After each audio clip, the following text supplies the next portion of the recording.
Haunted बस। रात के करीब 11 बज रहे थे। सड़क पर इक्का दुक्का गाड़ियां चल रही थी।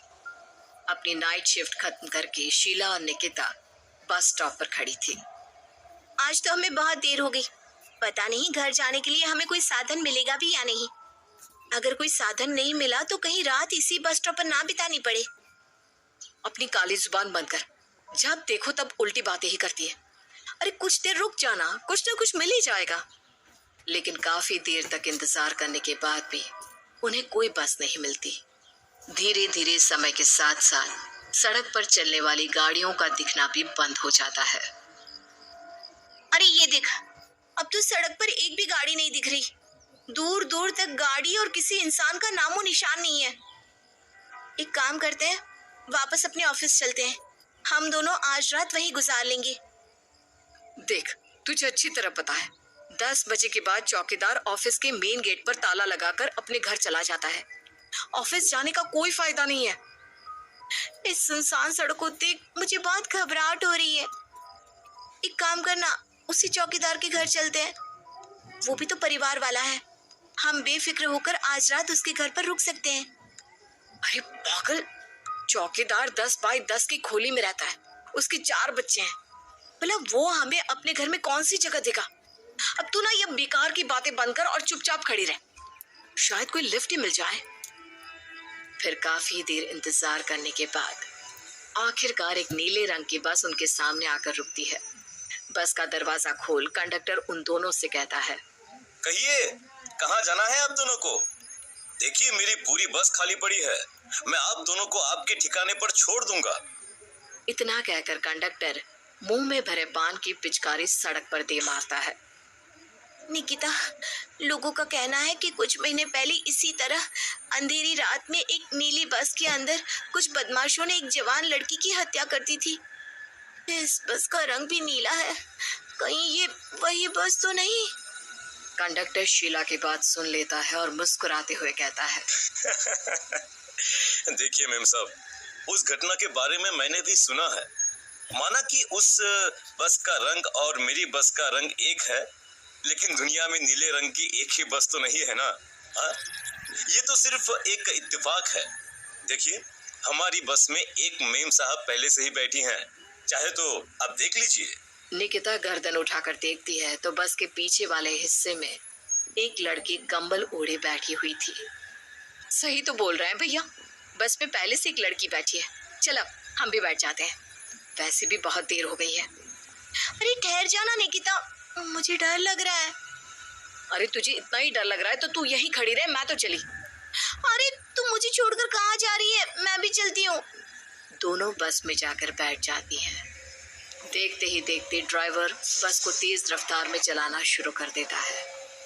तभी शीला की नजर पीछे वाली सीट पर अकेली बैठी लड़की पर पड़ती है। उस लड़की की लाल आंखें और उसका आधा जला हुआ चेहरा देखकर शीला घबरा जाती है।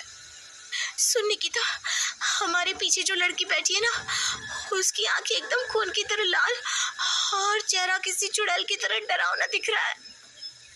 अरे छोड़ ना, कौन कैसा दिखता है, मुझे इन सब बातों में कोई दिलचस्पी नहीं है। मैं थोड़ी देर झपकी लेना चाहती हूँ, इसलिए अब तू अपनी बड़बड़ बंद कर प्लीज।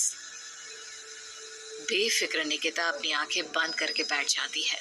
दूसरी ओर बस जंगल के रास्ते में पहुंची है। चारों तरफ घना अंधेरा और साथ ही जंगल में मौजूद जंगली जानवरों की डरावनी आवाजें शीला को और भी ज्यादा डराए जा रही थी। थोड़ी ही देर में बस एक बरगद के पेड़ के पास से गुजरती है। तभी अचानक बरगद की डाल पर बैठी एक बिल्ली कूदकर खिड़की के रास्ते शीला की गोद में आ गिरती है। मर गई रे, बचाओ मुझे, कोई बचाओ। शीला के चिल्लाने की वजह से निकिता की आंख खुल जाती है और वो भी घबराकर इधर उधर देखने लगती है। तभी पीछे वाली सीट पर बैठी लड़की उठकर शीला के पास आती है और बिना कुछ कहे उस बिल्ली को शीला की गोद से उठा उसे सहलाते हुए अपनी गोद में लेकर वापस अपनी सीट पर जाकर बैठ जाती है।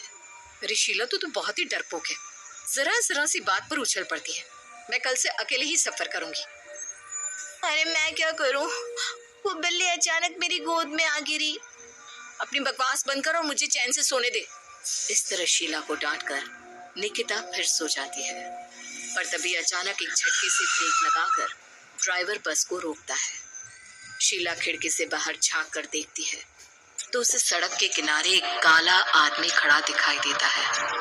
उसकी बड़ी बड़ी दाढ़ी और अजीब से कपड़े देखकर शीला को घबराहट होने लगी। क्या हुआ ड्राइवर भैया? हाँ, आपने बस क्यों रोक दी? अरे वो देखो, वहाँ वो सड़क के किनारे एक आदमी खड़ा है, उसी के लिए मैंने बस रुकवाई है। शीला निकिता को धक्का देकर नींद से जगाती है। अरे अब क्या हुआ? वो देख, सड़क किनारे कितना डरावना आदमी है। उसका अजीबोगरीब हुलिया देखकर लगता है जैसे कोई शैतान खड़ा हो। अब शीला की तरह निकिता भी उस आदमी को देखकर थोड़ा डरने लगती है। कंडक्टर, क्या तुम उस आदमी को बस में चढ़ाने वाले हो? उसे देखकर हमें डर लग रहा है, उसे बस में मत चढ़ाओ। अरे डरने की कोई बात नहीं है मेम साहब, ये आदमी जंगल के पीछे वाले गांव में रहता है। ये रोज इसी वक्त मेरी बस में बैठकर पड़ोस वाले गांव में जाता है, और वैसे भी ये बेचारा गूंगा है। अगर आप लोगों को डर लगता है तो मैं इसे ड्राइवर के बगल में बिठा देता हूँ। ओह अच्छा, ठीक है। फिर कंडक्टर का इशारा पाते ही वो आदमी बस में सवार हो जाता है। ड्राइवर दोबारा एक्सीलेटर पर जोर देकर बस को आगे बढ़ाता है।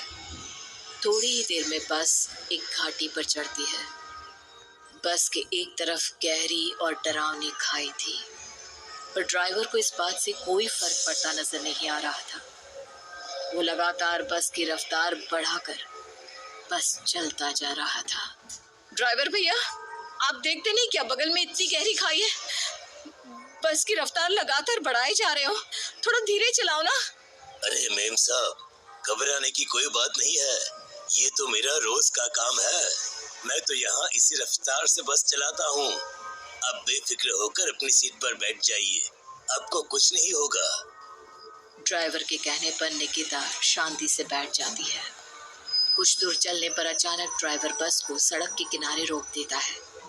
शीला एक बार फिर खिड़की के बाहर झांक कर देखती है, लेकिन इस बार उसे कहीं कोई दिखाई नहीं देता। अरे अब क्या हुआ? तुमने बस क्यों रोक दी? यहाँ तो दूर दूर तक कोई भी नहीं दिखाई दे रहा। ड्राइवर उसकी बात का कोई जवाब नहीं देता, पर कंडक्टर बोल पड़ता है।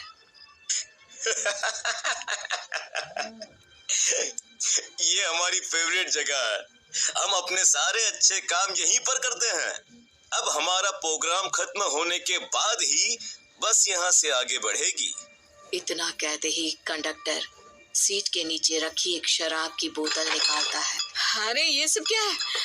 तुम्हारे बस में सवारी बैठी है, उन्हें घर पहुंचाने की जगह तुम यहाँ सड़क के बीच में बस रोककर शराब पियोगे? बस में लड़कियों के बैठे हुए भी तुम्हें ये सब करते हुए शर्म नहीं आती? कंडक्टर कोई जवाब नहीं देता और मुस्कुराते हुए शराब पीने लगता है। तभी ड्राइवर और दूसरा आदमी भी कंडक्टर के साथ मिलकर शराब पीने लगते हैं। निकिता, मुझे इन तीनों के इरादे कुछ ठीक नहीं लगते। हमने इस बस में बैठकर बहुत बड़ी भूल कर दी।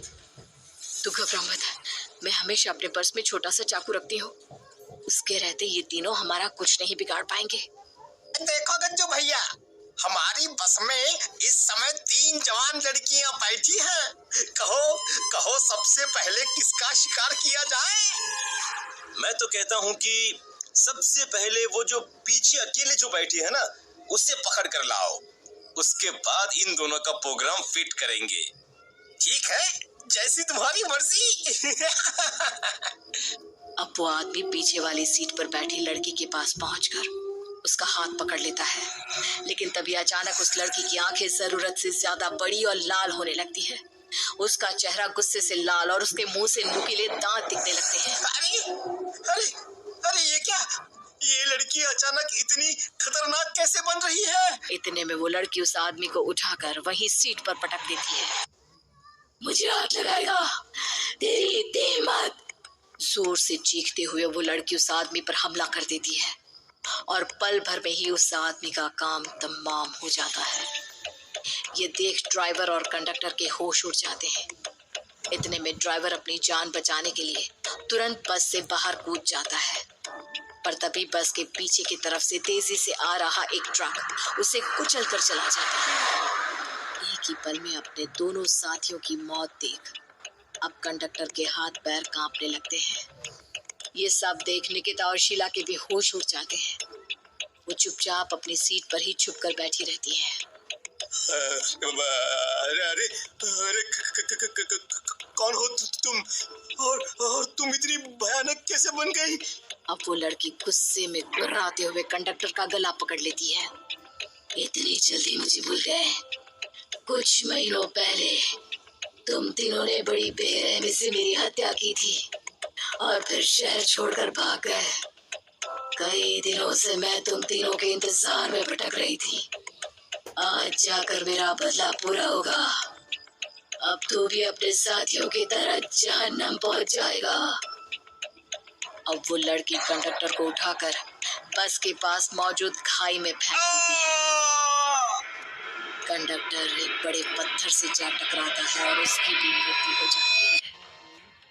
दूसरी तरफ ये सारा नजारा देख शीला और निकिता बेहोश हो जाती है। अगली सुबह जब उन दोनों को होश आता है तो वो अपने आप को एक सरकारी अस्पताल में पाती है।